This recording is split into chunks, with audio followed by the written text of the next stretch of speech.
Lindo, deixa eu abrir aqui no celular.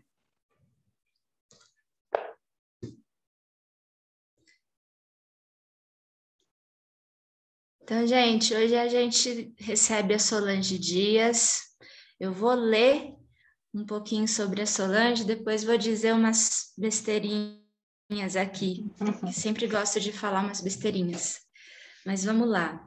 Antes me apresentando, eu sou Lígia Souza, professora de dramaturgia do curso de dramaturgia aqui do FIC, junto com o Diego e com o Diogo. Estou me apresentando porque tem alunos de outras turmas também, e hoje a gente vai conversar com a Solange Dias. A Solange Dias é mestre em artes pela Unicamp de São Paulo, diretora, atriz, dramaturga e educadora teatral. Integrante do Teatro da Conspiração de Santo André, realizando diversos espetáculos como dramaturga e diretora. Também como dramaturga, destacamos a adaptação de A Princesa e a Costureira, de Janaína Leslão, indicada de melhor texto adaptado no FENSA 2016 e o prêmio APCA de 2016. Para melhor espetáculo de diversidade de gênero para crianças. E Os Livros de Jonas, indicação de melhor espetáculo de texto inédito juvenil. É dramaturga convidada das CIAs do Miolo e Pauliceia, com Relampião, e do grupo Esparrama na Janela, Minhoca na Cabeça e Navegar. Foi coordenadora pedagógica da ELT, Escola Livre de Teatro de Santo André, em 2016 e 2017, e orientadora do Núcleo de Dramaturgia da ELT, de 2013 a 2017. Foi co-curadora do evento Dramaturgias do Sesc Ipiranga em 2018. É educadora teatral de direção do projeto espetáculo Fábricas de Cultura. Bem, desde que a Solange ela aceitou bater esse papo aqui com a gente, eu comecei a pensar, nossa, mas por onde, né? Vou desvendar assim a produção dela e tudo mais. E fiquei pensando, não, a Solange precisa falar do trabalho dela como dramaturga e diretora dentro das fábricas de cultura e esse trabalho pedagógico incrível que ela faz por lá e tudo mais, que eu já ouvi várias falas dela no YouTube, assim, fiquei encantada. Aí eu falei, não, na verdade, a Solange tem que falar do grupo dos 10, que eu acho que é um lugar de formação, né, assim, muito importante, que foi coordenado pelo Luiz Alberto de Abel, que também é um dos maiores dramaturgos do Brasil e tudo mais. Eu falei, não, na verdade, a Solange tem que falar da dissertação dela, uma pesquisa incrível que ela falou a partir da prática dela, que é a prática de dramaturga e encenadora na relação com os atores e as atrizes. E daí eu fui ler da Santa e falei, não, a Solange tem que falar das personagens femininas que ela escreve. Fiquei assim completamente encantada por Da Santa, assim. E daí eu segurei a minha ansiedade e falei, não, eu só vou ter o privilégio de ouvir a Solange e deixar ela dizer o que ela quiser, porque o que ela quiser, na verdade, vai nos mover muito, assim. E daí já vou colocar aqui para a gente entender um pouco a importância da Solange aqui com a gente, tá? Eu vou indicar um livro que é Um Teatro da Mulher, que traz um histórico muito importante para a gente entender o percurso das mulheres dentro da dramaturgia brasileira. E a gente, de alguma maneira, receber a Solange aqui hoje é entender esse pedaço de caminho que já foi traçado e que a gente, como dramaturgas e aprendizes à dramaturgia e artistas também, a gente tem assim esse dever de continuar essa caminhada que ela está aí trilhando lindamente com muita força. Então, Solange, eu só agradeço assim do fundo do coração a tua presença aqui com a gente. É um presente te ouvir. Bom, boa noite, gente. Boa noite, queridas, queridos. E, Lígia, agora eu me perdi. Você vai falando as coisas, deu vontade de falar tudo isso, já agora não sei. O problema de vocês chamarem uma pessoa das antigas é que a gente tem muita história para contar e a gente tem um problema danado com o tempo, né? Para poder falar. Então, eu estava conversando com a Lígia agora, gente. Primeiro, agradecer, né, esse convite de estar aqui. Eu adoro bater papo, principalmente com a Nésia de Teatro, e principalmente nesse contexto que a gente está, em que a gente precisa tanto ficar junto das pessoas, de alguma maneira, né? E esse formato, né, online aqui é uma forma que a gente conseguiu para não perder a nossa sanidade, né, em meio a esse momento tão difícil que a gente está passando. E acreditando que a arte, sim, é uma forma da gente alimentar a alma, né? Para a gente continuar resistindo a tantos problemas, né? Que a gente tem, principalmente sendo brasileira, né? E aí, agora eu me perdi, não sei, vou começar... Eu acho que falar um pouco também, Lígia, do meu trabalho aqui no ABC. Eu acho que talvez seja um caminho, e eu quero assim deixar mais espaço para vocês perguntarem também. Então, eu vou ver se eu não me estendo muito nessa fala,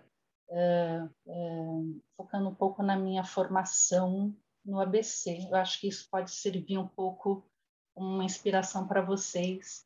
E aí não é só para dramaturgia, falando do teatro como um todo, né? Então, vou ver se eu não me alongo muito. Mas o que eu gostaria de falar, assim, eu já trabalho com teatro há mais de 30 anos e a minha formação começou no ABC. Apesar de eu ser da Zona Leste, eu vi na Zona Leste até uns quase 30 anos, mas eu sempre gostei muito de Santo André. Eu vivi no Parque São Rafael, que é bem divisa de Zona Leste com o ABC. Então, era aqui que eu comecei a conhecer um pouco mais o teatro com 18, 19 anos, no momento em que o teatro no ABC ele estava muito focado na questão dos festivais de teatro amador. Então, minha formação vem muito do teatro amador dos anos 80, e quando eu entrei na Faculdade de Artes Cênicas aqui no ABC, já tinha a fundação, né? Tanto é que quando eu fui fazer faculdade de educação artística em artes cênicas, tinham pessoas que tinham feito ensino técnico na fundação. Então, nós tínhamos poucos lugares assim no ABC para poder se profissionalizar, enfim, né? E foi na faculdade que eu comecei a conhecer o que era dramaturgia, porque eu sou da mesma turma que a Adélia Nicoletti, e acho que foi uma pessoa que ajudou muito na minha formação, porque ela já vinha com um material sobre teatro bem vasto, né? Apesar dela ser muito jovem na época, eu e ela, né, na verdade. E eu fui entender o que era dramaturgia quando, numa discussão lá com os professores, que a gente tinha aula de encenação, corpo, voz, aquela coisa toda, e eu lembro da Adélia levantando a mão e falando, mas a gente tinha que ter também dramaturgia, não tem dramaturgia, não tem na grade dramaturgia. E eu falava, tem que ter dramaturgia, sim. E aí eu virei para a Adélia e falei, Adélia, o que é dramaturgia? O que é? História do teatro? E aí que eu entendi o que era dramaturgia, que é essa arte da gente poder se expressar, não necessariamente só pelo texto escrito, mas na forma de compor, né, uma trama para contar uma história, enfim, fazer uma narrativa sobre algo que você quer compartilhar com as outras pessoas. Então, seria essa primeira base, que na minha época era feita assim, num primeiro momento, com o texto teatral, mas muito antes da dramaturgia ou do processo colaborativo, que veio com muita força nos 90, nos 80 a gente trabalhava muito já a partir, não do processo colaborativo, mas da criação coletiva. Então, isso é para dizer que muito da minha experiência em dramaturgia nasce da minha turma da faculdade, nasce da gente experimentar coisas, e é a prática que vai nos dizendo como a gente pode aceitar os desafios, né, de uma aprendizagem. Então, quando eu comecei a escrever para teatro, eu nem sabia direito que aquilo que eu estava fazendo se chamava... E se eu posso falar uma coisa boa dessa época é que a experiência de você trabalhar com grupos é fundamental. Então, se da mesma forma que na faculdade, mesmo não tendo a disciplina de dramaturgia, eu comecei a fazer as primeiras experimentações de escrita junto com as turmas ali de educação artística e artes cênicas, isso me deu, a partir desse primeiro contato, a vontade de falar assim, olha, não é só teatro que eu quero fazer, mas eu quero escrever para teatro. E aí a direção veio muito, porque todo mundo, né, gente, não sei porquê, todo mundo quer ser ator, atriz, né? E sempre fica o coitado ali no fundo da sala, aquele que tem mais dificuldade para atuar, que é aquele que sobra para escrever alguma coisa. Sempre assim. É assim que nascem os dramaturgos. E os diretores também, né? Porque, às vezes, geralmente, quem dirige não é lá grande coisa em uma cena. Gente, estou falando por mim, né? Apesar de eu também já ter atuado. Mas eu consegui aliar a questão da direção e dramaturgia por isso, porque eu escrevi o texto junto com os colegas ali. Todo mundo queria estar em cena, então alguém tinha que dirigir também. Então, essa experiência da faculdade eu trago como uma lembrança incrível, incrível. Então, eu estudava de segunda a sexta à noite, trabalhava durante o dia como auxiliar de escritório, e o que me dava assim a energia para saber que eu não ia ficar naquele... Eu tenho muita dificuldade, e acho que quem trabalha com arte sabe disso, com essa coisa de horários, né, certinhos, uma coisa que não é criativa na sua profissão. Então, eu sabia que seria só pelo tempo de eu poder me formar e começar a atuar na minha área. E assim que eu saí da faculdade, já comecei a trabalhar como professora de educação artística, mas também sabia que não seria a educação artística a minha área, seria teatro. E aí fui me engendrando aí para continuar a minha formação para poder trabalhar só na área teatral. E foi aí, então, Lígia, que eu conheci Luiz Alberto de Abreu. Por isso, e aí foi no final dos 80, começo de 90, em que começa a ter, no ABC, começa com a Escola Livre, ali em 90, mas começam a surgir o que a gente chama de oficinas culturais. As oficinas culturais, nos 90, elas foram as grandes escolas, aliadas às poucas escolas que nós tínhamos de teatro, para fomentar a nossa formação, né? Hoje, nós temos, para a dramaturgia, a LT, a SP, né, o SESI, mas estudo de dramaturgia mesmo, você tinha que sair catando por aí, procurando, né? Era uma época que não tinha internet, então a gente tinha que ser no boca a boca mesmo, falando que fez esse, aquele curso. E nos anos 90, no começo dos 90, existiam as oficinas culturais do Estado de São Paulo, que durou até bem pouco tempo, ou ainda dura, mas de uma maneira extremamente precarizada, né? Diminuindo muito. E eu fiz, na época, nas oficinas culturais Três Rios, que hoje é a Oswald. E lá, na época, o Luiz Alberto de Abreu dava um curso de dramaturgia de 1 ano, em que o privilégio era você ter duas noites, né, de encontro, na primeira com todo mundo, estudando a teoria da dramaturgia, e no segundo dia o Luiz Alberto de Abreu fazia um acompanhamento do seu trabalho de escrita. Então, iam 4 ou 5 pessoas, ele conversava com cada um como era a sua escrita, e não dizendo como a gente diz, não era para dizer o que teríamos que fazer. Ele, a partir daquilo que ele lia, do que a gente escrevia, ele estimulava, ele nos provocava a tentar descobrir aquilo, qual era a nossa voz, né, nessa dramaturgia. Então, eu diria que até hoje é a minha grande escola, Luiz Alberto de Abreu. Se vocês tiverem a oportunidade, né, ele não tem dado curso, mas ele sempre faz, né, bate-papo, mesas. Então, sempre que vocês tiverem a oportunidade de conhecer o trabalho dele, e principalmente das peças dele, só a leitura das peças já é uma grande escola, né? E a partir desse trabalho com a Abreu, que eu comecei realmente a trabalhar a dramaturgia de verdade, vamos dizer assim, né? E sempre aliada a grupo. Então, hoje eu passei por vários grupos, todos aqui do ABC, o último agora, que já tem 22 anos, que é o Teatro da Conspiração. Então, você poderia falar uma outra coisa bem importante para quem escreve, na medida do possível, estar sempre junto com as pessoas que fazem teatro, Às vezes a gente tem um pouco essa ideia de que o dramaturgo é aquele que fica, né, na mesa de trabalho. A gente chama isso de dramaturgia de gabinete, que também é muito legal, não é? Eu acho que, dependendo do que você quer dizer e como você quer dizer, talvez seja esse trabalho mais solitário. Mas a gente tem muita dificuldade, e eu sou de uma época que tinham pouquíssimas publicações de dramaturgia, o que tem mudado muito nesses últimos anos. Muito, muito, muito. Inclusive de publicações de autores independentes, enfim. Na minha época, mal, a gente não lia dramaturgia, né, gente? Vamos combinar que não se lê dramaturgia na formação escolar, né?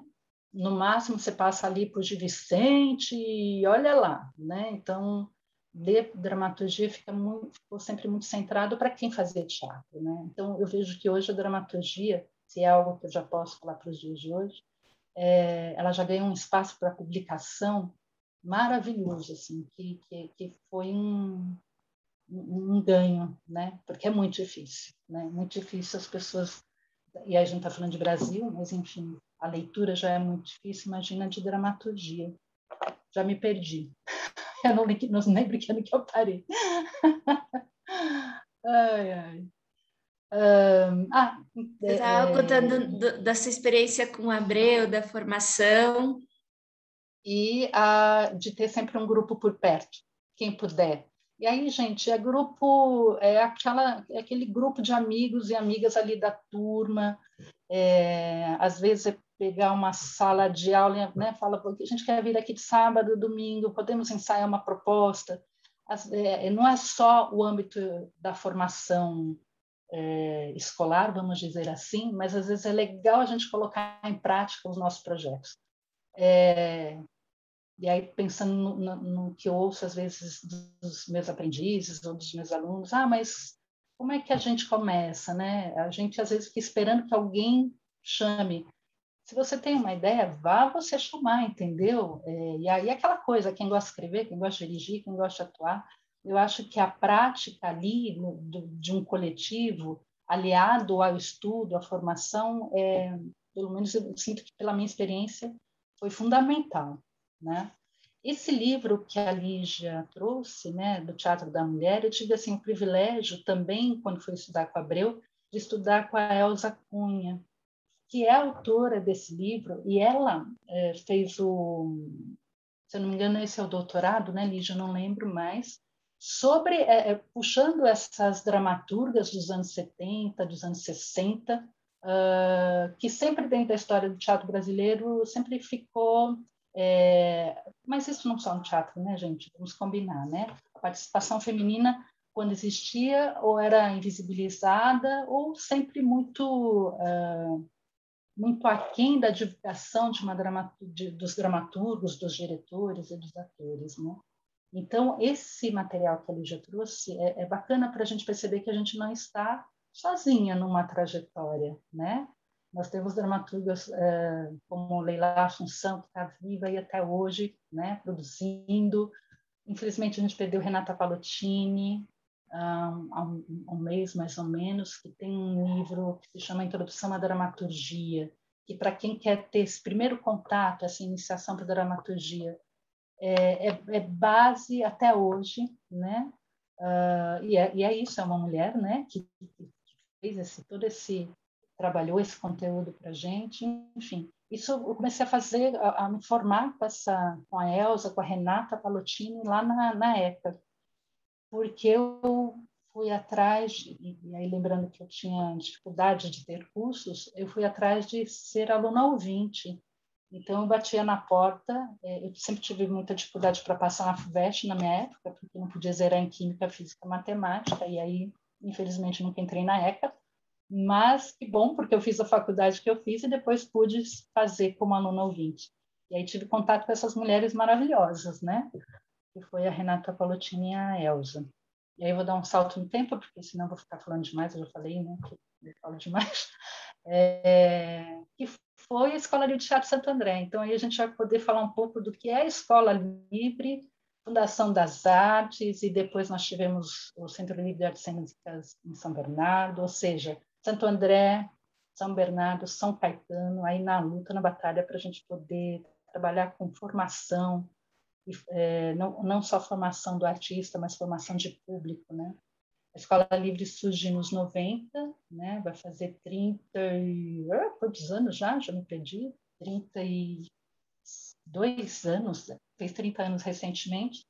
E o Abreu veio para a Escola Livre de Teatro para dar curso de dramaturgia. Para quem já estava saindo daqui, pegando treino para Três Rios, continuar fazendo dramaturgia na Escola Livre foi outra bênção. E acho que a partir daí que eu me dei conta que eu tinha que fazer dramaturgia no ABC, tinha que fazer teatro no ABC, né? Mesmo que eu trabalhe fora, e, por exemplo, eu estou na Fábrica de Cultura, eu sinto que a gente não... Só se formar na região e não produzir na região, eu acho um pouco complicado pela minha experiência, porque é o mínimo que você pode devolver para quem incentivou o seu trabalho, né? Então, ter continuado na Escola Livre de Teatro, não só fazendo dramaturgia, mas fazendo outros cursos, foi fundamental para entender qual era a minha importância enquanto artista dentro do ABC.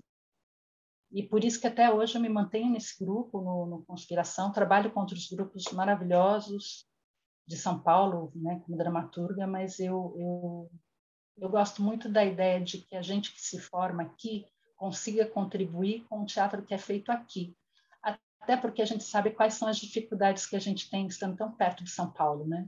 Como é difícil para a gente consegue montar a peça com dificuldade, depois tem a dificuldade de conseguir apresentar, depois tem a dificuldade de conseguir espaços que mantenham temporadas, a gente não tem esse exercício da temporada no ABC, com raras exceções, que é o que realmente matura um texto, amadurece um grupo. Então, a LT me deu esse olhar para a região, né? Para a nossa região.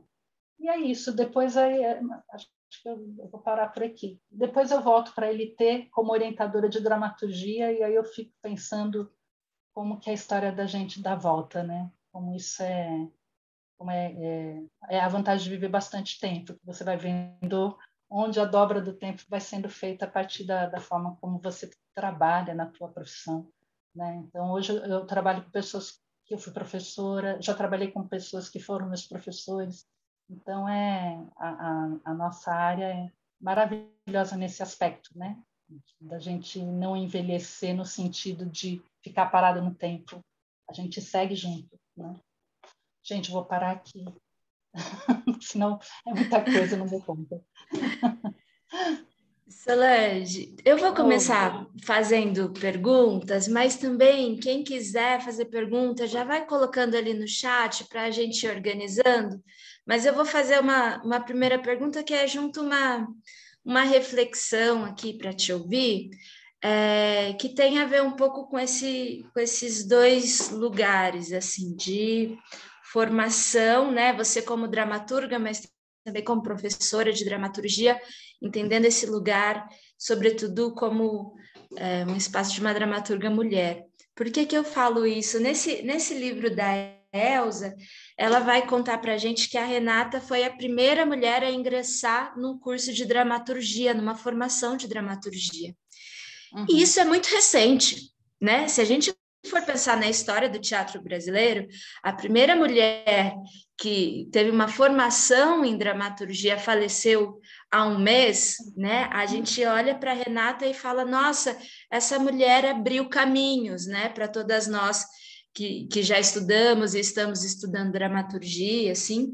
E agora pensar o teu trabalho no ABC como dramaturga e como professora, tem um videozinho que eu vou postar aqui no chat, que inclusive a Paula Venâncio, que é a nossa professora aqui de figurino, tem um grupo de estudos ali, né, na Universidade de São Caetano do Sul, falando sobre memórias do teatro no ABC, e esse vídeo é especificamente sobre as mulheres no ABC, por isso que eu estou colocando aqui.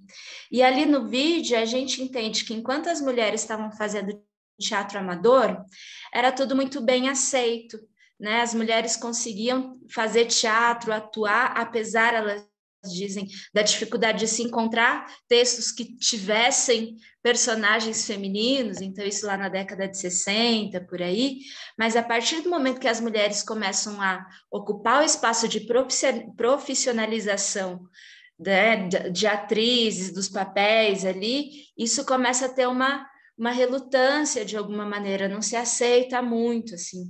Então, eu queria que você falasse um pouco sobre isso, assim, esse lugar de profissionalização das mulheres, de formação das mulheres, e também como você enxerga isso sendo uma arte educadora na área de dramaturgia também.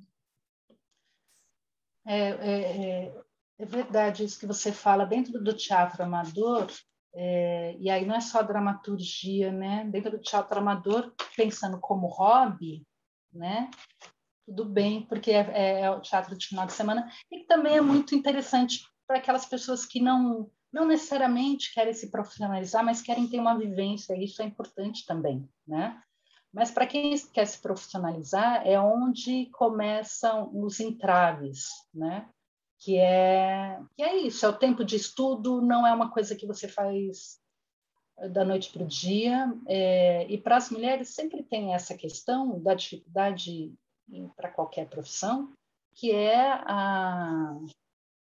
até hoje como a gente divide o nosso tempo, né? Até hoje, como divide o nosso tempo, por mais que se diga que hoje a gente consegue dividir tarefas em casa, enfim, a gente sabe que não é bem assim, porque dividir tarefa é uma coisa, mas quem organiza a divisão de tarefas ainda somos nós, né? Ainda a gente entra naquele lugar, ó, me ajuda, quando não é me ajuda.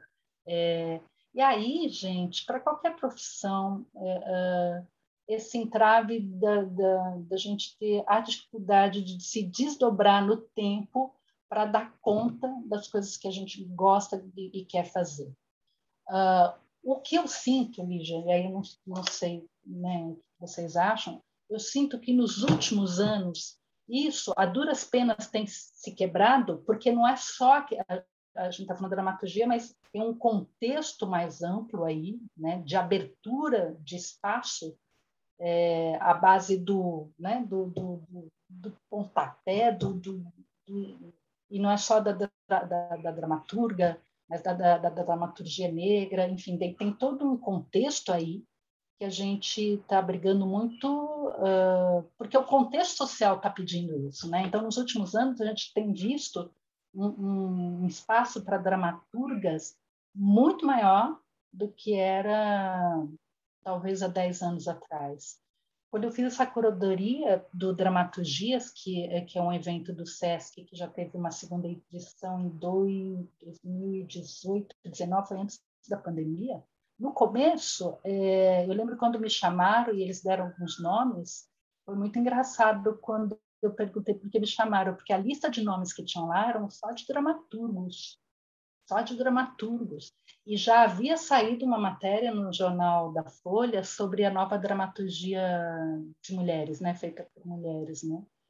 E foi muito interessante porque abriu um espaço ali, inclusive para se debater isso. Por que existem poucas mulheres fazendo dramaturgia? Ou eu diria porque existe pouco espaço para dramaturgia feita por mulheres, né? Então, eu sinto que a dificuldade vem porque o nosso contexto, e aí a gente está falando do contexto de Brasil, é esse desdobrar, né, que a gente tem enquanto mulher no nosso dia a dia. E é interessante a gente poder também falar sobre isso nas nossas dramaturgias, né? Porque aí às vezes acontece aquela coisa, mas sempre vão falar desses assuntos. Se a gente não fala desses assuntos, a gente nem aparece enquanto dramaturga, porque a gente precisa falar sobre isso para que as pessoas enxerguem o que está acontecendo, né? Então, o que eu fico mais feliz, assim, a gente tem muita coisa ainda para conquistar, o caminho é enorme, é vasto, mas só o fato da gente já estar falando sobre isso já é um avanço, porque antes nem se questionava isso, né? Até a forma da gente falar, né, de mudar o jeito de falar no sentido de dramaturgas, né, dramaturgos, Quando a gente fala dramaturgues agora, dá um nó, porque dramaturgue é outro conceito, mas acho que é importante, né? Então, assim, que tem melhorado muito para a gente poder ampliar nosso espaço. Porém, eu acho que a gente só está no começo. E é isso que você falou, Renata Palotina é nossa contemporânea, né? E a dramaturgia feminina que a gente está falando dos anos 60. E aí coloca isso dentro de uma dramaturgia, né, brasileira que já vem, e aí masculina, né, muito anterior a isso, né? Não sei se eu te respondi, Lígia. Respondeu demais, respondeu demais. A Gabriela mandou uma pergunta aqui, mas eu quero perguntar para a Gabriela se ela não quer falar, abrir o microfone e falar, não precisa escrever, né? Quem quiser fazer a pergunta, não precisa necessariamente escrever, pode abrir o microfone e fazer a pergunta diretamente para Solange. Estou te vendo, Gabriela, pode fazer. Boa noite, querida. É um bálsamo ouvi-la. Enfim, é incrível, incrível a gente ver toda essa trajetória de mulheres em todas as áreas, né? Diretoras de filme, literatura. E quando a gente começa a cavucar a história, eu sou formada em história, a mulher sempre esteve presente. Ela sempre teve uma atividade, uma produção muito incrível. Ela só não trouxe a visibilidade que esse mundo patriarcal, né, insiste ainda em apagar. Mas a minha pergunta é: quais orientações, conselhos você daria para mulheres que estão iniciando, né, na área da dramaturgia, né? Qual alicerce a gente precisa construir para que esse início de caminhar seja aí desenvolvido de uma forma funcional, de uma forma duradoura, como a sua trajetória? Obrigada. Obrigada pela pergunta, Gabriela. Você sabe, quando eu orientei o núcleo de dramaturgia lá na Escola Livre, foi de 2013, eu não lembro mais, mas eu lembro que nos últimos anos, porque a gente tem que fazer aquela questão da seleção, de fazer entrevista, aquela coisa toda, né? E sempre foi muito legal os grupos que a gente conseguiu fazer ali, enfim.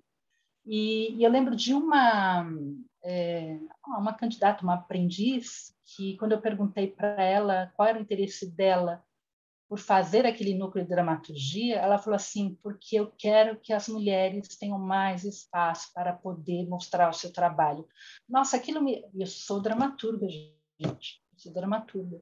Quando ela falou aquilo, me fez um assim, entendeu? Porque no meu caso, que venho de outra geração, né, e que a gente tem que reaprender um monte de coisa, um monte de armaduras, de engessamento que a gente tem pela forma como nós fomos criadas, né?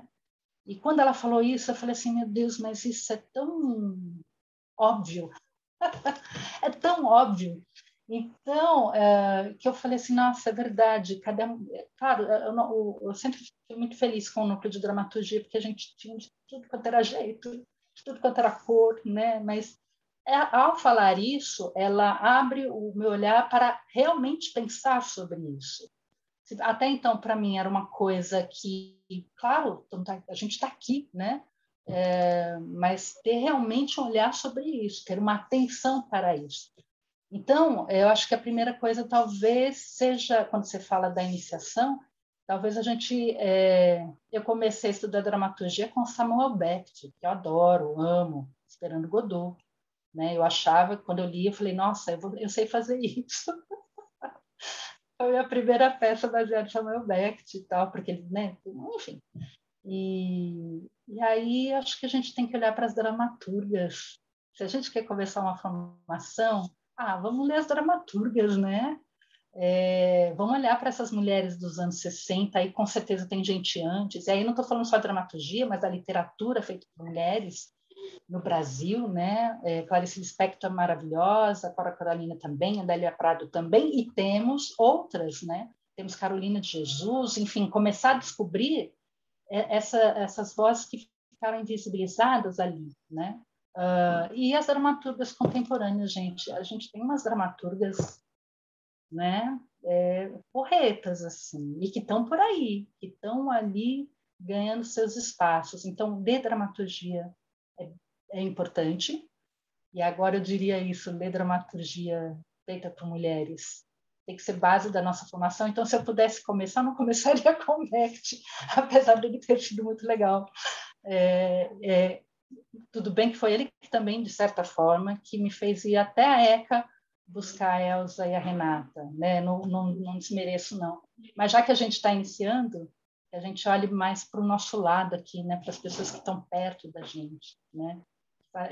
E ver teatro, ler teatro e não ter medo de errar, gente. Hoje a dramaturgia contemporânea ela tem um aspecto que eu acho muito legal. Ela tem formatos diversos. Você pode trabalhar com fragmentos, você pode juntar poemas, você pode juntar música. A dramaturgia contemporânea ela tem espaço para a gente poder falar sobre o hoje e agora, em formatos completamente malucos, juntando poesia concreta, imagem. Então, experimentar, né? Não ter medo de achar que está fazendo errado, não. Né? Não sei se isso também responde. Quando não responder, vamos perguntando, gente. Lavinha, vem fazendo a próxima pergunta. Bom, primeiro é um prazer imenso aqui conversando com você. Ai, que delícia! Eu estou meio perdida mesmo. Eu não sou aquela lá do fundão, eu era aquela lá que se atirava na cena e improvisava, né? Nem com a palavra na boca, mas é uma delícia estar recebendo aqui você. Você sabe que eu gosto muito de você, muito do seu trabalho. Também, querida. E vou falar de um ponto de vista da atriz, enfim, dessa artista da cena, por esse lugar, né? Uma das coisas que me preocupa muito hoje é a questão do tempo que você esbarrou, que você tocou, e esse tempo tem sequestrado muito o prazer de contemplar a arte como deveria ser contemplado, né? E o fato da mulher, ela está vindo exatamente por esses levantes que a gente está vendo. Vocês acabaram de falar, Renato Paulo, que é super, né? Enfim, você colocou. Então, como a gente preserva os sentidos, né? Mesmo com a palavra, diante desse momento que é tão veloz, que é um sequestro pela tecnologia. A tecnologia nos sequestrou algo que é super valioso, super artesanal, e a dramaturgia, por mais contemporânea que seja, ela tem aquele tempo, nos exige um tempo, tanto, enfim, não sei, na criação, mas na propagação dele. Eu queria entender um pouco melhor esse lugar, porque eu estou pensando muito nesse lugar também. Então, é uma provocação, enfim. É isso. Flávia, você fez a pergunta de $1 milhão, porque como é que a gente responde? Eu vou querer ganhar depois, só que eu estou precisando. Nossa, esse é o conflito permanente, Flávia. É o conflito permanente. Eu sempre durmo querendo desistir, acordo falando, vamos fazer mais um dia, quem sabe? E aí os anos passam, né? É um conflito danado para a gente lidar, né? Tem momentos, aí depende muito do contexto da nossa vida, né? Tem momentos que a gente consegue dar espaço para que isso flua de uma maneira que a gente deseja, né? Em outros momentos, a gente, e acho que todo mundo talvez já tenha passado por esse momento, que você não tem tempo para as coisas, e aí às vezes você vai cavando uma coisinha aqui, né, um tempo aqui, outro lá, porque a questão não é do tempo em si, mas é maturar o tempo. Essa é a questão, não é tempo para fazer, que a gente já não tem, mas é tempo para que as coisas amadureçam, né, para não fazer tudo correndo. Tudo é correndo, tudo é para ontem, todos os prazos, as estreias, os PROACs, os editais, né? É tudo assim, né? E quando a gente vê, a gente está fazendo sem maturar. Você sempre fica com aquela sensação de que devia ter mais tempo para que aquela sua obra realmente, né, fosse algo Mas o que eu sinto, e aí um pouco da minha experiência, é de não trabalhar com o ideal, né? Claro que o ideal tem que estar ali na nossa meta, né? Mas trabalhar com o que é possível, porque senão a gente entra de novo, Flávia, naquele lugar da gente sentir culpa porque a gente não dá conta de tudo, né? E aí eu estou falando da nossa vida como um todo, né? Que a gente tem, parece que a gente já nasce com culpa e é um tormento a gente se livrar disso, né? Então eu imagino que para a nossa criação também eu acho que a gente tem que ter esse espaço de trabalhar com aquilo que é possível, o que não significa que, de forma alguma, que é um trabalho rasteiro, superficial, não é isso. Mas, olha que incrível, tem uma imagem a Adélia fez um livro, a Adélia Nicoletti, ela fez daquela coleção da imprensa oficial sobre o Abreu, né? Porque, na verdade, gente, ela que organizou aqueles textos todos datilografados do Abreu, né? Porque por ele tudo bem, né? E ao organizar esse material, ela também foi obrigada a fazer ali umas pesquisas da vida dele, né? E o Abreu fala que em muitos momentos ele fala isso, esse papo da gente ter um espaço para a gente poder fazer a criação, esquece. Ele fala que a melhor forma de criar você está em contato com aquela loucura que é a tua vida. Então ele falou que virava e mexia, ele estava escrevendo e trocando fralda de criança, e acho que é isso mesmo, né? A questão é que a gente no nosso caso, é muita coisa mesmo, né? Então, o que eu tento fazer é não exigir, não me angustiar tanto. Eu acho que é uma angústia, não tem como falar que ela não está ali, é um conflito, mas porque senão tira o prazer, né? De quando a gente consegue criar uma coisa, nem que seja pequenininha. Os trabalhos que eu tenho feito com os grupos em dramaturgia, às vezes eu tenho a sensação que foi tão abaixo, aquém do que eu poderia, né? Mas quando eu vou ver os trabalhos e vejo as pessoas compartilhando os trabalhos, é tão bom que eu falo, tá, não é aquém, mas está chegando de alguma maneira. E se às vezes a gente ficar muito encanado em fazer algo que tem que ser daquele jeito, você acaba às vezes se auto-sabotando e aquilo não vai para frente, sabe? E não vamos esquecer que o texto de teatro ele é para ser encenado, né? Então, às vezes, as falhas, tudo aquilo que está ali, que poderia ter sido melhor, junto com a encenação, e por isso que é legal o processo colaborativo, junto ali, a gente sabe que uma peça de teatro se faz com o público, né? Mesmo que ela estreie ali de um jeito meio, opa, torto, mas na relação com o público ela vai se achando, a nossa dramaturgia talvez seja esse lugar, né, essa exigência do... Gente, eu sou uma pessoa que vivo falando que, para quem escreve, que a inspiração é o prazo, né? Vai chegando o prazo, sei lá o que acontece, e você, né? Mesmo assim, eu sou uma das que fura o prazo direto, assim. Quem me conhece sabe assim, eu sempre falo assim, perdão, eu tô corrida, eu sempre furo os prazos. Mas o prazo é uma boa inspiração para a gente não perder a meta, sabe? É um conflito. Eu estou falando da minha angústia. Não é fácil, não. Não é fácil.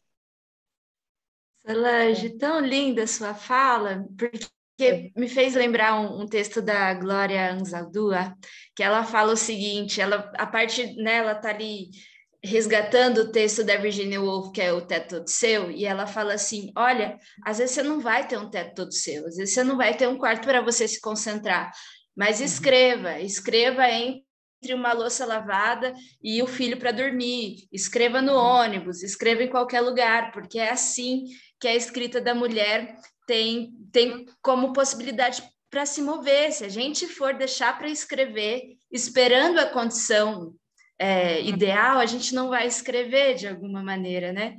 E daí, assim, eu vi uma postagem sua esses dias falando da tua relação com a tua filha, então tem esse lugar da maternidade, da palavra culpa, que você falou também, né? Então, essa movência toda me resgatou toda essa fala, assim, Solange. E escrever, gente, lavando louça é isso. Eu estou lá lavando louça e estou aqui na cabeça, sabe? Por isso que a louça nunca sai bem lavada, porque não é o objetivo lavar louça. A cabeça, você está antenada com as coisas ali. Então, escrever não necessariamente, às vezes, não é isso. É lógico que é sempre legal ter algo para anotar, o celular, seja o que for, mas é a cabeça da gente que fica ali, né? E parece que quando a gente tem um momentinho para poder se dedicar, sentar, parece que vem pronta, mas não é. É porque o tempo todo você está trabalhando ali, né? Ao mesmo tempo, também, lavar louça, tudo bem que não precisa ficar prestando muita atenção, mas também da gente não deixar de prestar atenção nas pessoas, porque a matéria da nossa dramaturgia tem a ver com as pessoas, né? Então, não ficar alheia, né, aos filhos, aos nossos parceiros e parceiras, enfim, porque está ali, né? A humanidade está ali, né? A dramaturgia, pelo menos aqui eu acredito, traz essa humanidade, né? De alguma forma, para a gente não ficar alheio também, né? Vou chamar a Cecília. Esse papo todo me lembrou seu texto do Sarau, Cecília, também. Obrigada. Oi, Solange. Ai, que delícia de encontro. Cecília, você está aí, querida. Ai, Solange, estou aqui em Ribeirão Pires, encantada de poder te encontrar por aqui. Que bom, querida, que bom. Isso que você falou, né? Eu super me encontro nessa tua fala, de que quem passou 20 anos tendo filho, né? Eu tenho 3. Então, foram muitas louças e muitas Você é fraldas. mestra nisso, você é mestra. Estou povoando o planeta, estou povoando, Gaí. Mas é engraçado, né? Porque o peso para a mulher é outro peso, né? Então, e tem um peso do, ai, parece que a gente não vai poder errar, parece que, né, assim, ai, é uma dramaturga, né? E, enfim. E aí, o que eu queria perguntar, na verdade, eu até peço desculpas que minha câmera estava fechada, porque justamente eu estava lavando louça e fazendo comida. Então, realmente é o papel da mulher aqui no curso. E o que eu queria te perguntar é assim, né? A gente escreve, né? E quando que eu sei, nem sei se isso tem resposta, né? Pode ser uma pergunta muito boba, né? Mas quando que eu sei que o que eu estou escrevendo é dramaturgia?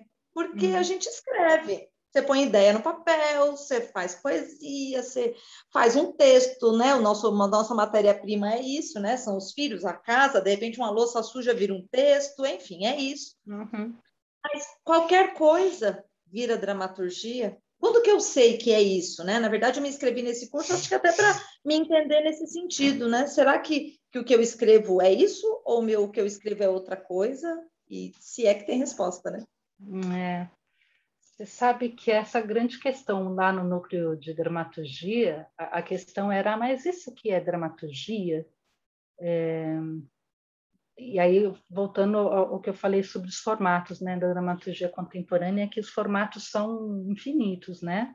Não necessariamente a dramaturgia clássica, começo, meio e fim, nome de personagem, o que o personagem fala, rubrica, dando indicação, isso é uma forma, né? E conforme a gente tem no nosso contemporâneo tantas outras possibilidades de vida que não existiam antes, a dramaturgia acompanha de certo momento. Então, nesse mundo fragmentado em que a gente faz muitas coisas ao mesmo tempo, talvez a dramaturgia tenha que responder a isso também, né? E então, Cecília, saber o que é dramaturgia, se é dramaturgia ou não, o que eu fico pensando quando, aí depende muito do texto, mas eu sinto que às vezes essa dramaturgia ela tem que trazer um elemento. Eu não gosto de falar isso que parece que assim que eu sou uma dramaturga das antigas, mas a questão do conflito ainda eu sinto que é algo que tem que estar lá dentro daquilo. E aí pode ser poema, narrativa, enfim, a forma não. Mas eu sinto que tem que ter algo ali que modifique, de alguma maneira, interfira na vida de quem está ali em relação à tua obra. Né? Eu falo conflito, mas outros dizem questionamentos, outros dizem provocação, porque a gente vai ter peças de tudo, inclusive peças paisagens, né? Que você, né? Aí eu estou pensando na Gertrude Stein, que você faz uma paisagem mesmo, né? E que aparentemente está ali tudo muito estático, muito monótono, mas alguma coisa tem que instigar ali, né, para quem está entrando em contato com a obra. eu uso a palavra conflito, mas não necessariamente o conflito clássico no sentido de embate, né? Mas no sentido da provocação, porque eu acho que há uma necessidade da gente que trabalha com arte que é de se expressar, ou seja, eu quero dialogar, eu quero conversar com alguém a partir da minha obra. E se eu tenho esse desejo, se eu quero estabelecer esse contato a partir de um diálogo, alguma coisa eu quero ali no retorno com aquele público, entendeu? Então, eu acho que tem um pouco isso, assim, ter na hora que você está escrevendo essa necessidade de expressar, saber que você vai conversar com alguém, para não ficar uma coisa que às vezes me parece que... E aí não é só teatro, né, gente? Tem algumas obras que a gente chama de obra fechada, fechada mesmo, né? Porque parece que fica só, né? Ou pode ser que seja aquela obra que a gente vai entender daqui a algum tempo, a gente não sabe também, né? Diziam que Van Gogh era maluco, né? E aí a gente percebe que depende do contexto, né? da histórico ali. Mas eu acho que o desejo de compartilhar, o desejo de conversar, e aí conversar através da cena, né? Conversar através do teatro. Porque você tem experiências, o Aderbal do Rio de Janeiro, esqueci o sobrenome dele, ele faz encenações, ele chama de romance de cena. Ele pega um romance inteiro, de cabo a rabo, e monta, né? E é assim, tudo que está lá escrito, não muda uma linha. Ou seja, de certa forma, ele pega um romance que não é para teatro e faz uma experimentação para a cena. Então, eu creio que o nosso texto ele tem que ter espaço para a criação da cena. Agora, no caso aí, foi o diretor que fez essa brincadeira com o romance, né? Mas a gente que está escrevendo dramaturgia, acho que tem esse objetivo maior, né?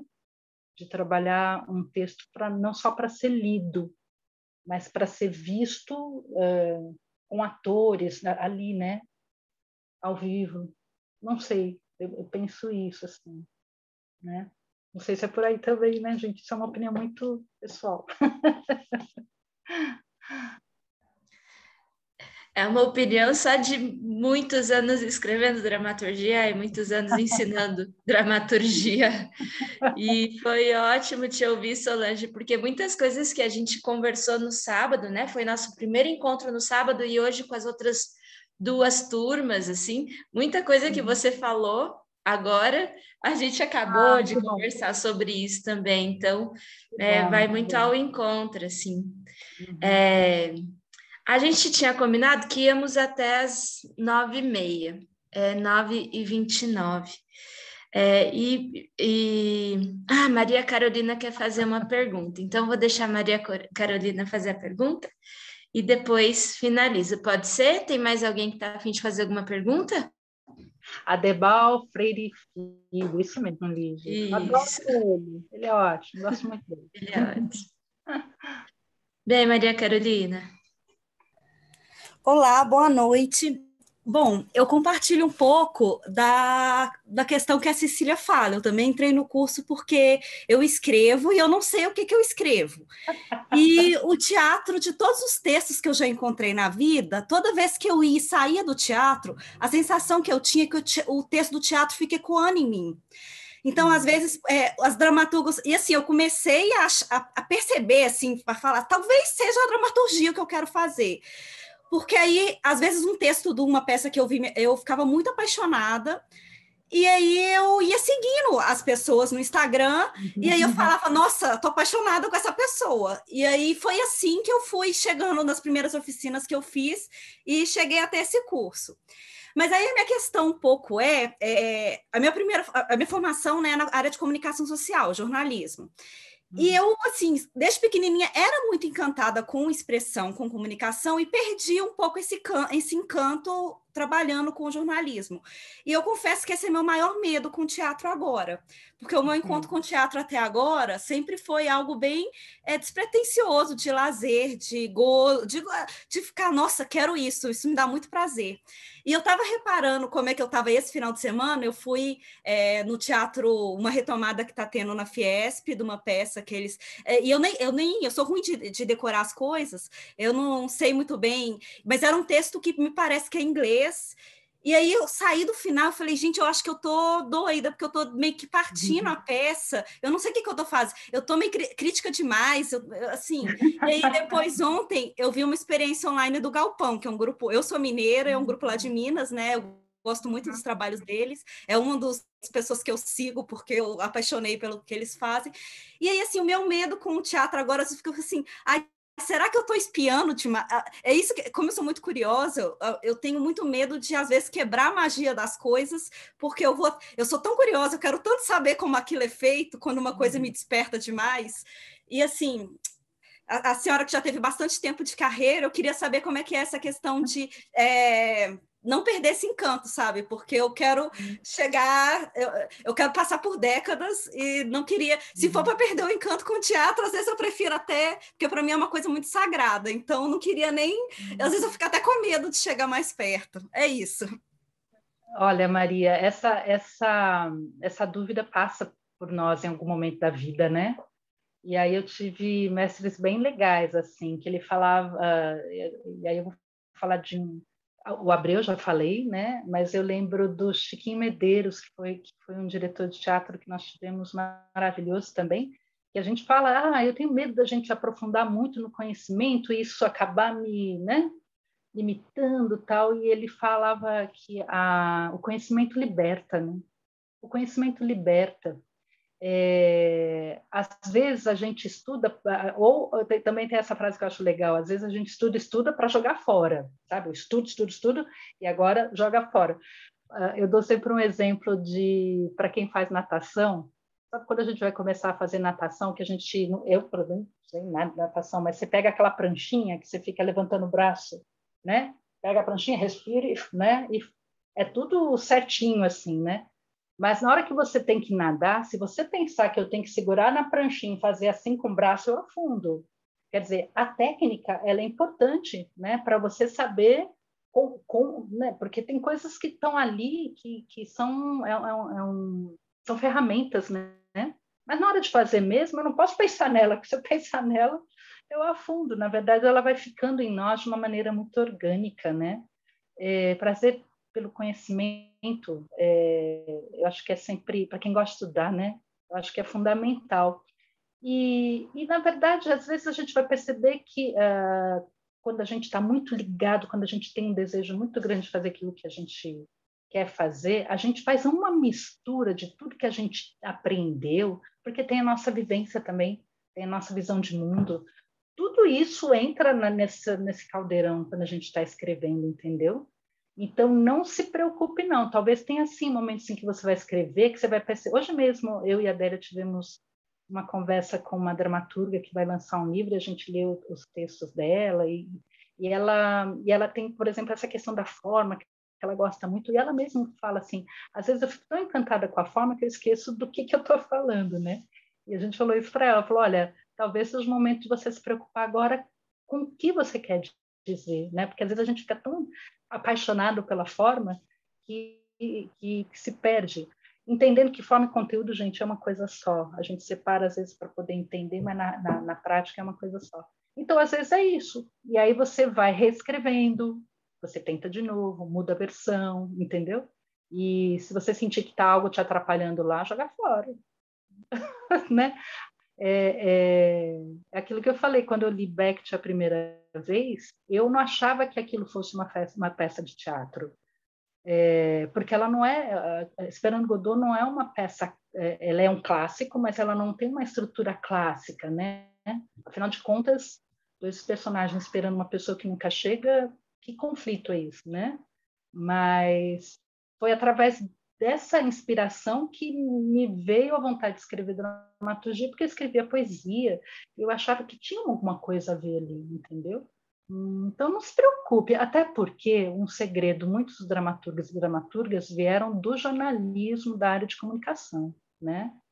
O Luiz Alberto de Abreu é um desses. Tá certo que ele não foi pegar o diploma, mas ele é do jornalismo.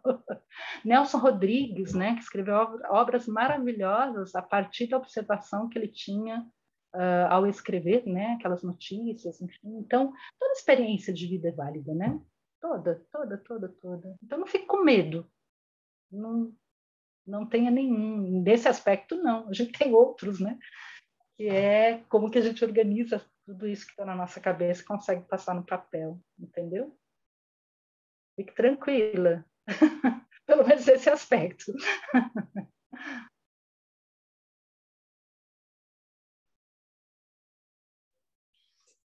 Eu tô enganada, José Adriano quer falar alguma coisinha? Que ele tá com a cara de feliz ali, ouvindo a Solange. E o Adriano é de longa data, né, Adriana? A gente já passou uns perrengues. Eu estou assistindo a Noite das Mulheres, tem que dar espaço para vocês, que vocês são maravilhosos e tem que arrasar. Eu estou brincando com meu filho, vieram para cá, mas eu falei, não, enquanto ela estiver aqui, eu não solto. E assim, eu queria que você falasse um pouquinho, né, dessas iniciativas dos adolescentes, né? A gente trabalhou no Mediotec, né? Que coisa linda, né? Com toda a energia, tal. Teve aquele grupo das Sussuaranas, que fez aquele projeto, o Rodrigo que passou, e eles agora estão até passando uma mensagem para a fundação para tentar voltar para lá, para fazer uns ensaios e uma gravação. Que legal, que bom, não sabia, que bom.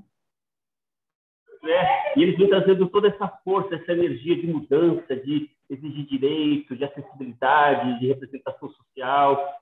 Aí eu queria que você falasse essa moção que a gente tem trabalhado aí, o que você está pensando, o que você está recebendo deles, o que você está vislumbrando que vai dar todo esse molho especial que a gente tem encostado aqui. Adriana, você sabe que a molecada está desbancando todo mundo, viu? Porque eles têm outra formação, né? Tem uma formação visual, mas agora com celular, eles têm um esquema de cortes de cenas, assim. Eu me surpreendo, porque eu faço as provocações, enfim, para a escrita, eu gosto de fazer, eu trabalho a parte teórica, assim, mas eu gosto muito de trabalhar com a parte prática mesmo, né? De fazer um bombardeio, assim, e vem umas coisas que eu fico tão encantada, assim, por quê? Porque é uma geração Netflix, né? Então, eu sou da geração das novelas, né? Eu sou lá de trás, né? Então, eu era menina que assistia novela e ficava imaginando de noite como seria o próximo capítulo, aí eu ficava, né, fazendo na minha cabeça e no outro dia assistir para ver se era aquilo que tinha acontecido. Geração Netflix, eles pegam uns roteiros agora, a partir dessas minisséries, desses jogos, enfim, eles têm uma capacidade de criação que, às vezes, a gente também tem que estar um pouco ali junto com eles. Claro que essa ousadia que eles trazem, que é muito interessante, né, trazer, às vezes, coisas que eles falam, que você fala assim, olha, isso já foi feito, mas não é essa a questão.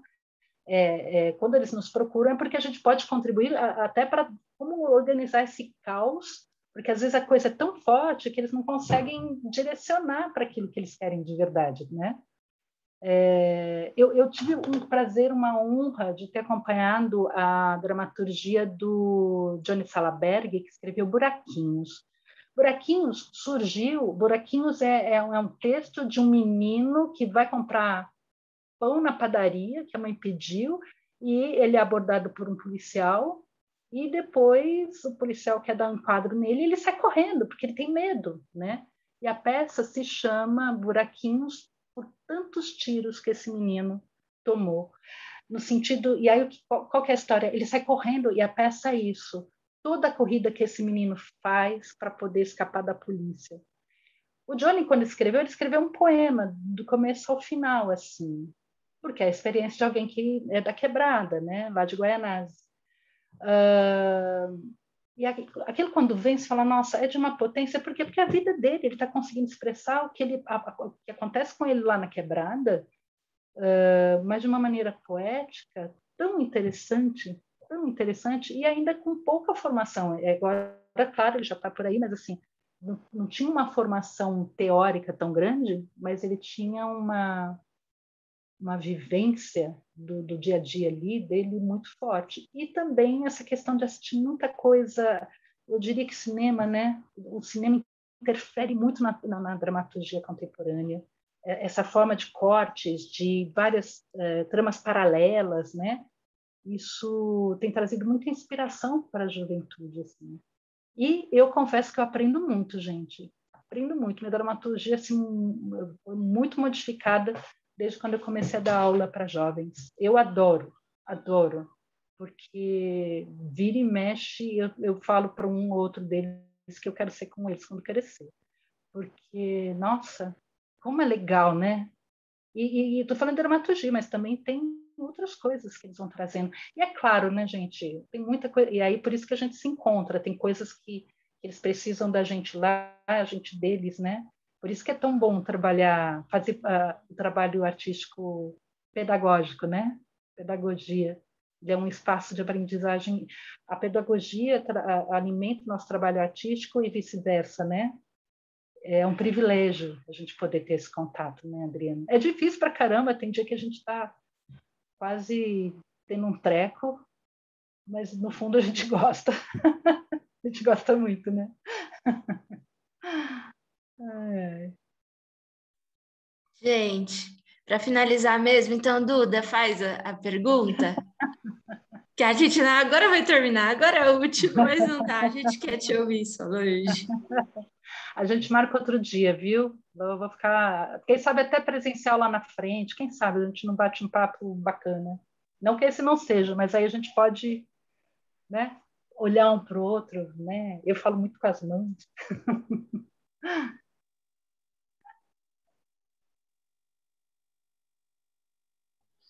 Duda, a gente não te escuta, acho que o seu mic não está pegando.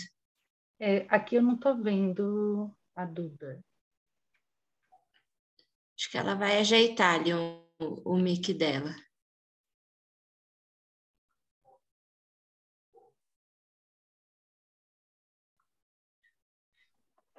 E agora? Eba!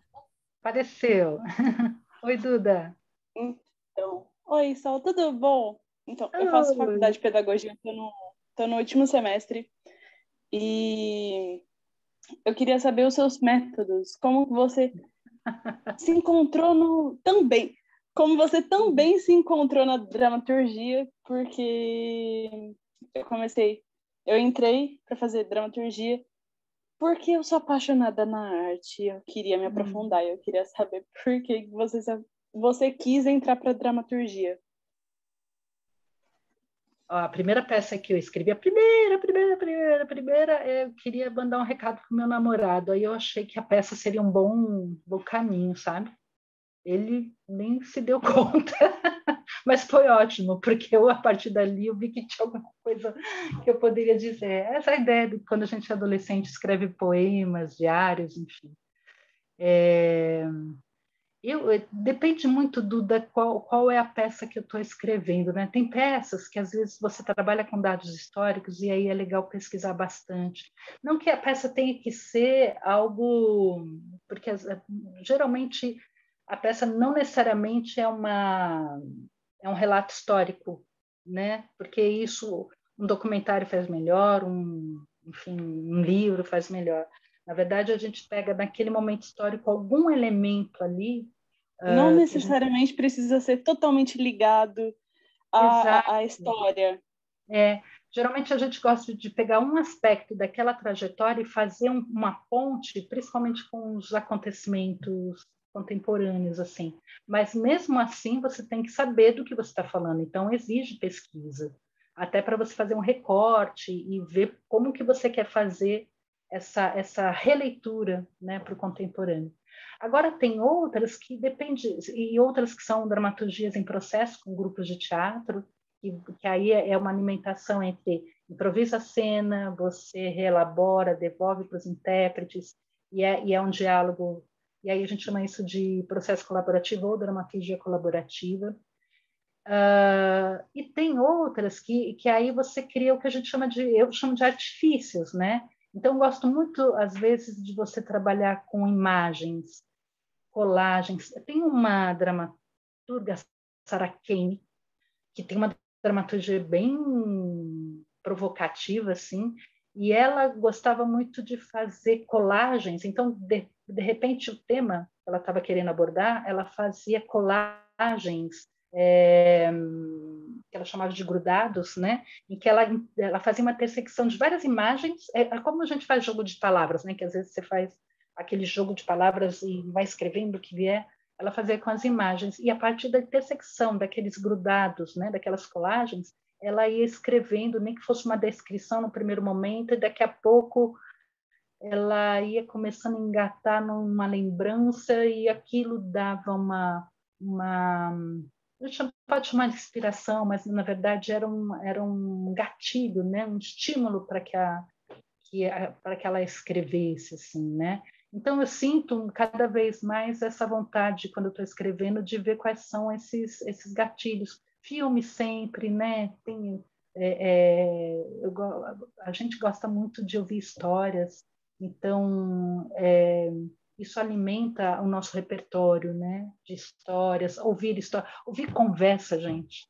A gente não é que a gente quer ser fofoqueiro nada, mas você ouvir conversas é muito legal. A Elisa Lucinda fala isso, que ela fala que a gente tem que ter curiosidade pela vida alheia, que de lá sai um monte de histórias, né? Ninguém precisa ficar sabendo, mas tem um olhar atento para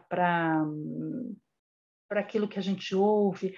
Geralmente as pessoas, e a gente também entra um pouco nisso, a pessoa começa a falar um pouco da vida dela, a gente nem deixa ela terminar, porque a gente já começa a falar da nossa, né? Então, às vezes ter esse tempo de ouvir e ver a expressão da pessoa que conta, como é que é para ela aquilo que ela está contando. Às vezes ser tocado por coisas muito simples, né, do dia a dia. Então, tudo isso é material. Então, depende muito do que eu estou escrevendo. Neste momento, eu estou escrevendo, sim, a partir de um documentário histórico, mas eu senti que eu tinha necessidade de fazer uma viagem no tempo, já que é um documentário de crianças nos anos 40, 50, eu resolvi fazer uma viagem a partir da história da minha família, né? Porque tinha o mesmo contexto. E aí você começa a descobrir coisas que você não imaginava. Então, depende o caminho que você quer trilhar, né? Mas às vezes ser criativo para criar é legal, né? Criar formas, jogos para você mesmo, para poder trazer material, eu acho muito legal.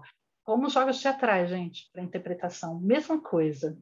Eu, pelo menos nas minhas oficinas, eu vivo criando alguns jogos meio malucos de criação, e às vezes proponho que cada um traga também, e isso é muito gostoso. Mesmo quem tem dificuldade de escrita, ao participar do jogo, quando vê, já está tão imerso ali que sai escrevendo, sabe? Então, não há um método, né? Mas há aí uma busca permanente, né? Não sei se eu respondi, tá, Duda? Gente, eu estou percebendo que eu sou uma péssima mediadora, porque eu não consigo falar não. Então, me ajudem. Vamos para a última. Agora é a última. Por favor, Maria Clara. E, gente, me ajudem, por favor. Vem, Maria Clara. E aí, então, Maria Clara. Só mais um pouquinho. Eu tenho uma pergunta que, assim, eu não escrevo dramaturgia, mas eu escrevo poema. Uhum. E você tinha falado sobre inspirações também, que a dramaturgia contemporânea pode incorporar músicas, poemas. Como você trabalha com poemas como inspiração nos seus textos? E se você puder, apesar de não ser essa área, alguma dica para quem escreve poema?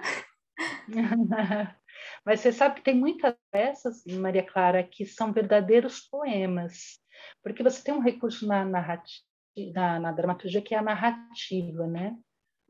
O teatro narrativo. a Sarah Kane, por exemplo, né, Lígia? A Sarah Kane, ela é um poema o que ela escreve, é um poema. Se você puder, né, ler uma das peças dela, você vai ver um poema escrito, né? O que diferencia, talvez, né, porque um poema ele pode ser algo muito lírico, muito ligado a uma emoção ali. E aí a ideia de um poema, do verso, enfim.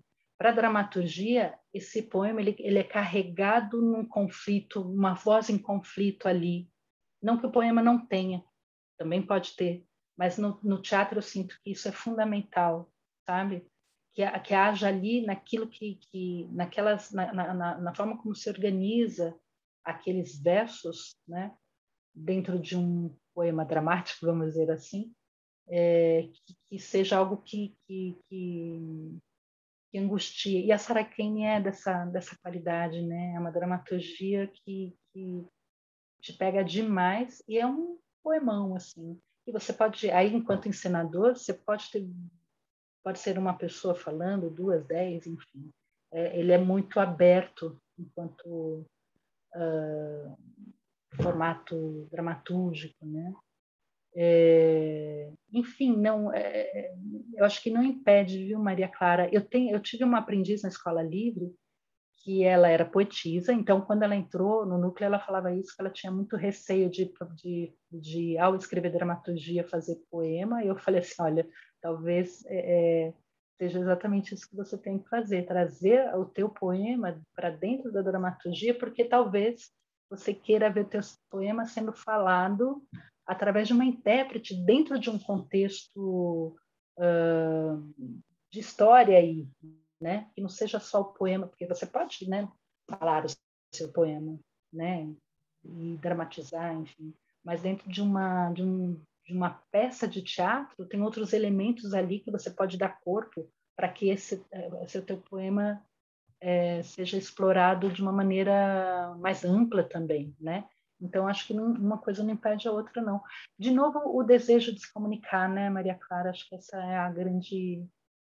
Tendo esse desejo já é um bom caminho aí. E depois reescrevendo, aprendendo algumas ferramentas... Aprendendo não, mas conhecendo algumas ferramentas ligadas à construção dramática, mas, assim... muitos textos surgiram, às vezes, das pessoas não conhecerem necessariamente essas ferramentas, sabe? Vão conhecer depois, quando vão estudando e vão lapidando o seu próprio trabalho, né?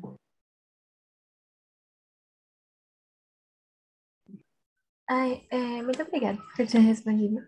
Imagina.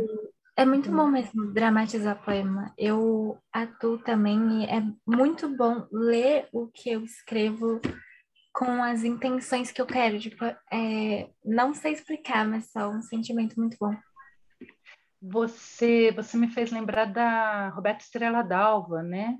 Os slams, né? A poesia falada, tem um grupo que é o Núcleo Bartolomeu de Depoimentos, que trabalha muito com esse poema, com essa voz, né? E de repente seria muito legal você ver coisas dela. Ela tem vídeos no YouTube que eu me emociono vendo, porque, vídeo é difícil para quem faz teatro, né? De você se envolver, né? Porque o teatro pede muito. Se bem que agora a gente já está vendo que temos outra experiência, né? Na relação do teatro a partir do vídeo. Mas se você puder ver coisas da Estrela Dalva, não sei se você conhece Maria Clara, ela é uma atriz potente e uma poetisa, enfim, você vai gostar muito de vê-la, porque ela é fodona. Ela é muito boa mesmo. Obrigada por procurar, assim. Ela e a Sarah Kane também. Ah, sim, sim. São mulheres muito, muito legais. Muito legais. Eu estava procurando meu livro da Sarah Kane aqui para mostrar, mas eu acabei não achando. Acho que está lá no quarto. Mas a gente, para quem está no curso de dramaturgia, a gente vai ler Sarah Kane, que ela é delícia. demais, importante.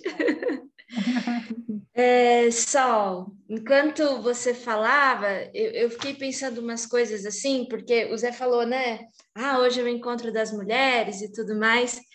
E eu tenho pensado muito assim sobre essa coisa da interseccionalidade, né?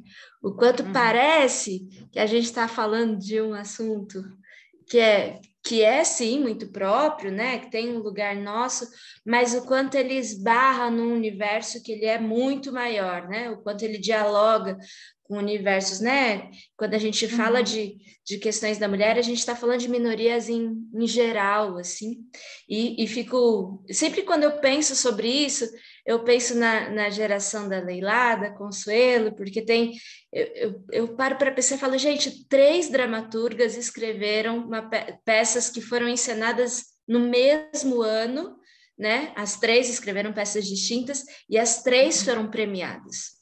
E as 3 tinham personagens femininas. E é interessante porque, na época, nenhuma delas se dizia feminista. Então, se as 3 peças foram premiadas, é porque tem alguma coisa ali que não tem que não cabe só ao lugar da mulher, mas sim em relação ao mundo, à sociedade, às questões que a gente precisa falar, né? Então, te ouvir hoje, assim, para todo mundo, eu tenho certeza que foi incrível, foi muito lindo, foi muito importante te ouvir. Agradeço demais. E você postou esses dias um poema da Renata Palottini, que eu falei, eu vou ter que ler, porque eu tinha certeza que esse encontro ia gerar esse mesmo movimento desse poema da Renata. Vou ler aqui para a gente analisar. Alguma coisa fica do caminhar contínuo e deste sono. Alguma folha fica da primavera no outono. Algum fruto, algum gesto, alguma voz, alguma coisa frutifica e fica em nós. Então, com certeza, esse encontro ficou muita coisa na gente, a gente vai levar aí para esse ano de caminhadas e descobertas, assim. Só agradeço muito a sua disponibilidade e generosidade em trocar com a gente, se colocar aqui de uma maneira tão genuína, humana e entregue, assim. Agradeço demais, Solange. Eu que agradeço muito, muito, muito vocês. Eu gosto muito de conversar sobre teatro, de estar junto com as pessoas. Eu sempre aceito esses convites porque eu acredito muito no espaço da formação, né? Eu acho que é o caminho. Então, sempre que porque eu também tive sempre a oportunidade de ter conhecido pessoas muito legais para a minha formação, então acho que é o mínimo que eu posso fazer, retribuir aquilo que eu aprendi ao longo dos anos, né? E aí com experiência mesmo, e a partir também do que vocês trazem, para mim é sempre muito importante, né? E Maria Clara, você sabe que a Renata Palottini era uma poetisa também, né? Esse é um poema dela, né? Então é uma outra poetisa aí para você dar uma olhada. E eu sinto por ela porque no Dramaturgias 2, lá do Sesc Ipiranga, antes da pandemia, ela foi convidada, né? Eu tive o prazer de dirigir a leitura da Leila Assunção. Como a Leila não podia ir, porque está muito reclusa, a Renata foi. E, gente, essa mulher, ela dá banho, nós tudo aqui, sabe? Com uma sabedoria, ela não só a sabedoria, mas ela tinha um humor tão bom para poder passar o conhecimento dela, que é uma aula, né? Quando você tem a oportunidade de ter pessoas como ela, né? Outras pessoas, né, que a gente sabe que são generosas em compartilhar a sua vivência e escutar, né, também. Então, me veio muita lembrança dela desse último encontro lá, né? E aí nós estamos aqui, né, com esse bastão, né, que foi passado para a gente continuar o nosso caminho aí, acreditando que, de novo, a arte é o nosso alimento para a alma mesmo, né? Então, temos muita coisa pela frente aí para batalhar, né? Muita. Acho que nunca, pelo menos da minha vivência, a arte foi tão importante, tão necessária quanto agora. E cabe a nós entrarmos nessa batalha aí, para a gente expandir esses horizontes para além dessa caixinha que fica, às vezes, né, nesse lugar. E aí eu estou falando, posso falar do mundo, mas do Brasil, com certeza, né? A gente tem que ampliar muito e acho que a arte é um belo caminho. E que bom que a gente está por aqui, confiando nisso, tá bom? E eu agradeço, de verdade, obrigada. E já fico aqui à disposição para a gente bater outros papos, tá bom? Ou quando vocês criarem alguma coisa, apresentarem alguma coisa, me chamem, viu, Lígia? Quero ver. Pode deixar, a gente quer muito. Vai ter repeteco, então. Gente, obrigada. Solange. Flávia, todo mundo. Beijo, Cecília. Beijo, Lígia. Obrigada, viu, querida? Um beijo. Obrigada, Solange. Obrigada a todo mundo que ficou aqui com a gente até o horário. Boa noite para todo mundo. Um beijo. Boa semana para a gente. Obrigada, Solange. Tchau, tchau. Até. Beijo, tchau. Beijos.